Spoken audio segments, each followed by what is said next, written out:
آج یہ جو فیصلہ آیا ہے اور ہم نے العزیزیہ میں دیکھا، ایون فیلڈ میں دیکھا کہ نیب نے ایک دم سے ہاتھ اٹھا دیے اور کل تک یہی نیب بڑی تگ و دو کر رہا تھا۔ آپ پروسیکیوٹر جنرل بھی رہے ہیں نیب کے، آپ کیا سمجھتے ہیں کہ میرٹ پہ بھی اگر جاتے، نیب اپنا پورا سٹینڈ بھی لیتا تو میاں صاحب کی فیور میں پھر بھی فیصلے آ جاتے، لیکن یہ جو راستہ نیب نے بیٹھ کے جو راہ دی ہے میاں صاحب کو، کیا یہ ٹھیک ہے؟ ہاں، یہ بالکل ٹھیک ہے، اس لیے کہ یہ کیس نیب نے بنایا ہی نہیں تھا، یہ کیس سپریم کورٹ نے بنایا تھا۔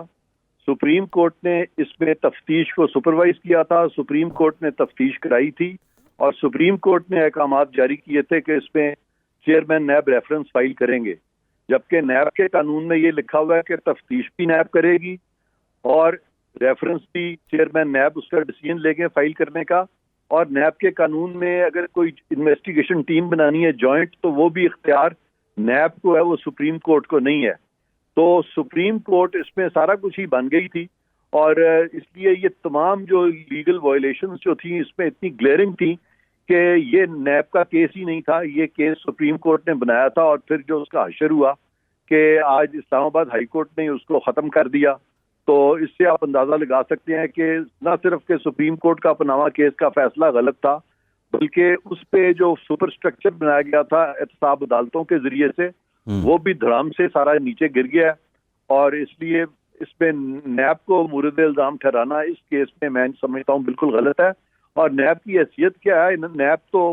پھر ایک ادارہ ہے، انہوں نے تو پرائم منسٹر کو نکال کے پوری حکومت گرا دی تھی غلط فیصلوں کے ذریعے، تو اس لیے اس پہ تو میں نیب کو بلیم نہیں کروں گا، بلکہ نیب نے اچھا کیا ہے کہ اسٹریٹ وے یہ بات کر دی ہے۔ صاحب نیب نے تو ٹھیک کیا، اچھا کیا، لیکن جب میاں صاحب نے 2018 میں اپیل دائر کی تو اب تک اپیل کیوں نہیں سنے گی؟ اس میں تو نیب قصوروار نہیں ہے۔ اس میں یہ جو ہماری جو جوڈیشری ہے جی، ان کو چاہیے تھا تبھی سن لیتے اور تبھی فیصلہ کر دیتے، برکیف دیر آئے درست آئے، اب انہوں نے ایٹ لیسٹ فیصلہ کر دیا ہے۔ اس میں جو جوڈیشری کو ڈیمیج ہوا ہے اس سارے پروسیس سے بہت بڑا ڈیمیج ہوا ہے، لیکن اس ڈیمیج کو اس وقت آج کے فیصلے سے کچھ حد تک اس ڈیمیج کو کرٹیل کیا گیا، جو کہ اچھی چیز ہے۔ اچھا، ایک کیس میں نیب اپیل میں بھی گئی تھی، تو اپیل تو ظاہر بات ہے سپریم کورٹ نے حکم نہیں دیا تھا، وہ اپیل میں تو خود گئی تھی جس میں برات ملی تھی میاں صاحب کو، فلیگ شپ کیس تھا میرے خیال۔ نہیں، وہ جب ایکویٹل ہو گیا تھا تو چونکہ سپریم کورٹ کا پیچھے خوف تھا، اس خوف کے مارے گئی تھی، اور بلکہ جب میں پروسیکیوٹر جنرل تھا تو بہت پریشر مجھ پہ ڈالا گیا تھا کہ میں اپیلیں فائل کروں این آر او کیس کے بعد، اور میں نے انکار کر دیا تھا، میں نے نہیں اپیلیں فائل کی تھی۔ میں نے کہا تھا کہ سپریم کورٹ جو ہے وہ جو مرضی کہتا رہے، ہم اپنی کانشنس کو جواب دیں، ہم اپنے ضمیر کو جواب دیں، ہم اپنے خدا کو جواب دیں۔ میں نے اس وقت اپیلیں فائل کرنے سے انکار کر دیا۔ اچھا، یہ بتائیے گا عرفان صاحب، اب جو سپریم کورٹ نے نااہلی کی مدت کا تعین کیا تھا وہ 10 سال تھی، اب جو الیکشن قانون ہے اس میں ترمیم ہو چکی ہے، نااہلی کی مدت 5 سال ہے، تو آج کے فیصلے کے بعد کیا نواز شریف صاحب ابھی پابند ہیں with subject to the decision of Supreme Court, یا وہ ایزیلی الیکشن لڑ سکتے ہیں؟ تاحیات نااہلی بات تو یہ ہے کہ میاں نواز شریف کے کیس میں سپریم کورٹ نے 10 سال کا نہیں کہا تھا، انہوں نے تاحیات نااہلی کا جی وہاں لفظ یوز ہوا تھا تاحیات نااہلی۔ بالکل تاحیات نااہلی جو ہے وہ آئین میں کہیں نہیں لکھی ہوئی، کسی قانون میں بھی نہیں لکھی ہوئی، لہذا کوئی بھی ایسی سزا، کوئی بھی ایسی پینلٹی یا کوئی بھی نااہلی جو قانون میں نہ لکھی ہو، عدالتیں اپنے پاس سے وہ نااہلی نہیں کر سکتی، اس طرح کی نااہلی اس قسم کی کر ہی نہیں سکتی، اس قسم کی سزا دے ہی نہیں سکتی جو قانون میں نہ لکھی ہو۔ اب یہاں پہ جو قانون میں جتنی بھی مدت تھی بڑے سے بڑے افینس کی، وہ 5 سال سے زیادہ نہیں تھی، تو یہاں پہ یہ 62(1)(f) کا انہوں نے کس طرح سے اتنا لمبا اوپن اینڈڈ کر دیا، اس پہ کوئی منطق نہیں تھا، اسی لیے کہ ایک وضاحتی قانون آیا پارلیمان کی طرف سے، اور اس وضاحتی قانون میں بتا دیا گیا کہ اگر آپ سارا دیکھ لیں تو 5 سال سے زیادہ تو بنتی نہیں، ایون جہاں ریپ کیسز ہیں یا جہاں وہ دوسرے کیسز ہیں اس طرح کے جہاں کسی کو قتل کر دیا، مار دیا while involving an offence of moral turpitude, تو پھر وہ تمام چیزوں میں اگر 5 سال ہے تو یہاں پہ آپ کیسے کر سکتے ہیں نااہلی جو ہے وہ اس کو کر دیں، یعنی تاحیات نااہلی کرتے ہیں۔ تو یہ سپریم کورٹ کا فیصلہ وائڈ اب انیشیو تھا. الیکشن کمیشن اس کو کبھی نہیں مانے گا, موجودہ الیکشن کمیشن, اور کسی کو وہ اب تاحیات نااہل نہیں کرے گا موجودہ الیکشن. لیکن قانون جو ہے, قانون بعد میں بنا ہے عرفان قادر صاحب, اور اب جو فیصلہ ہے سپریم کورٹ کا وہ پہلے آیا ہے, تو ریئل ٹائم جب آپ کی اور ہماری گفتگو ہو رہی ہے, اس کا جواب سن لیں. جی, یہ جو قانون ہے یہ وضاحتی قانون ہے, وضاحت کی ہے قانون کی ود ریٹروسپیکٹیوٹی, ماضی میں لیگل ایکٹس جو ریٹیفائی ہوتے ہیں تو وہ ماضی سے اپلائی کرتے ہیں, اور اس پہ جو رومن میگزم ہے وہ ہے اومنس ریبیشیو ریٹرائٹر ایٹ مینڈیٹو پرائری ایکویپریٹر. اس کا مطلب ہے کہ تمام قانونی چیزیں جو یہ ماضی سے لاگو ہو جاتی ہیں اس طرح کے وضاحتی قوانین میں,